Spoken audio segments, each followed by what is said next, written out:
saya ni target nak ada dekat sini 100 gram. Sebab saya nak capai matlamat saya nak ada seketul 100 gram macam ini. Bila saya target saya nak ada seketul 100 gram macam ni, tapi saya tak ada modal. Macam mana 62,000 harga sebiji MyV? Manalah saya nak cekau duit saya? Bukan datuk, saya bukan datin, saya bukan business owner, founder hebat. Saya kerja makan gaji je.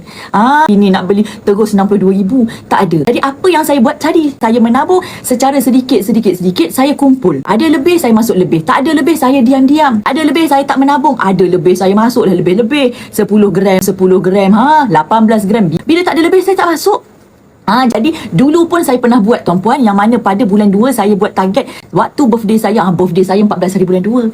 Jadi saya nak repeat 14 hari bulan 2 je, mesti ada 100 gram. Sebab saya nak hadiahkan diri saya. Nak kerja sebagai doktor. Lagi saya kerja klinik swasta tuan-puan, balik 12 malam. Takkanlah kerja penat-penat macam tu tak ada simpanan. Jadi saya paksa diri saya, biar tak apa, biasa-biasa tapi saya dapat capai apa yang saya nak. Ini 14 Februari hari tu saya dah capai tuan-puan 100 gram saya yang pertama. 18 Februari saya masuk 1.1 gram.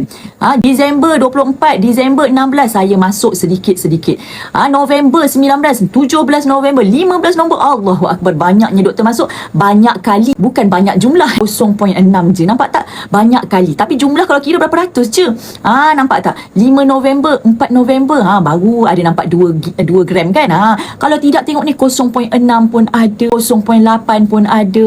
Ini bila ada bonus-bonusnya adalah 10 gram. Kalau tidak, memang tak ada. 0.6 je saya masuk. Bila saya kumpul, alhamdulillah, nama pun menabung. Daripada 10 sen jadi 20 sen, daripada 1 gram jadi 2 gram, pada 5 gram jadi 10 gram.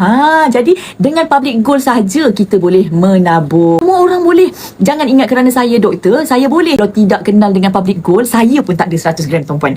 Sebab saya berkenalan dengan public goal, saya kata, ya Allah, kenapalah tak kenal awal? Kenapalah sekarang baru kenal? Nampak tak? Inilah 100 gramnya. Alhamdulillah. Nampak tak? So kalau tuan-puan tadi, sahabat kita user cakap berapa gram target dapat, you target sendiri.